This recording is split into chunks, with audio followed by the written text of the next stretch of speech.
আজকে রাত্রিবেলা মাশরুম রান্না করব। তো মাশরুমটা অবশ্য এটা দেশি মাশরুম। তো দেখো, তো তোমরা কারা কারা মাশরুম খেতে ভালোবাসো অবশ্যই আমাকে কমেন্ট করে জানাও। তো মাশরুমের এটা আমি মোটামুটি রেসিপিটা শেয়ার করছি। তো দেখো, মাশরুমটা এবার কাটবো, ভালো করে কেটে ধুয়ে নেব, নুন জল দিয়ে আগে ভাপিয়ে নেব মাশরুমটাকে 7-8 মিনিট। আর এইদিকে মশলা লাগবে পেঁয়াজ কুচুনি, টমেটো বাটা, কাঁচা লঙ্কা কুচি, রসুন কুচি। এই যে মাশরুমটাকে কেটে নিয়ে ভালো করে ধুয়ে নিয়েছি। আমি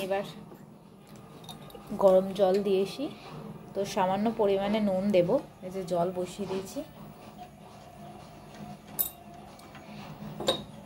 নুনটা দিয়ে ভাপিয়ে নেব 7-6 মিনিটের মতন। 7-6 মিনিট ভাপিয়ে নেব, কেন এটা একটা মাটিতে হয়তো, তো এর যা জাম থাকবে সেটা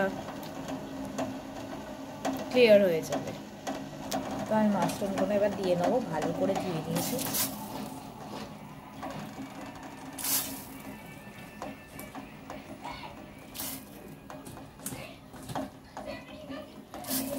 এটা ফুটে গেলে আমি চাপা দিয়ে তবে অনেকটা পরিমাণে তেল দিয়ে দিয়েছি, সরষের তেল। এবার তেলটা গরম হয়ে গেছে, এবার জিরে দিয়ে দেবো।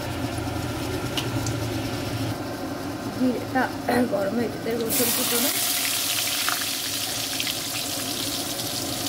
সবসময় এতে একটু রসুনটা বেশি লাগে, রসুন পেঁয়াজটা।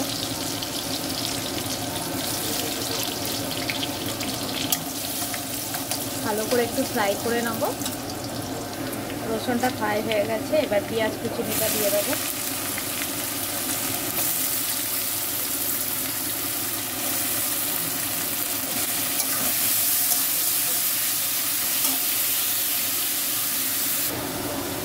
লঙ্কা কুচিগুলো দিয়ে দিলাম।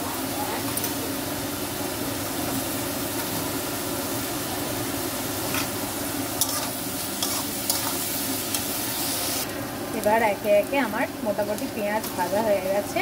হাফ টমেটো বাটা যেটা ছিল সেটা দিয়ে দিয়েছি।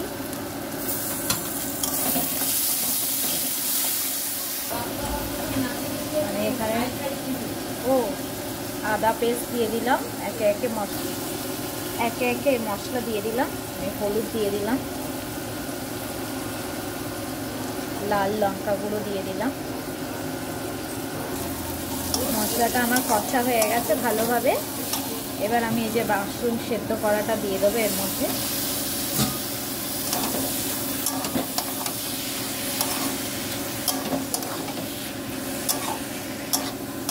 ভালো করে এটাকে নেড়ে নেব। এবার আমার ভালো করে কষা হয়ে গেছে। এবার আমি অল্প পরিমাণে জল দেব।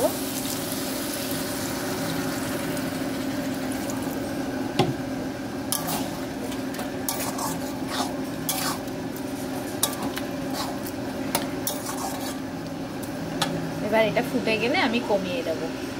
এবার ফুটে গেছে, আমি এটাকে গ্যাসটাকে কমিয়ে দেবো, দিয়ে 7-8 মিনিটের জন্য চাপা দিয়ে রেখে দেবো। এবার আমার রান্না হয়ে গেছে। গরম মশলা দেবো, দিয়ে এটাকে এবার নামিয়ে নেব।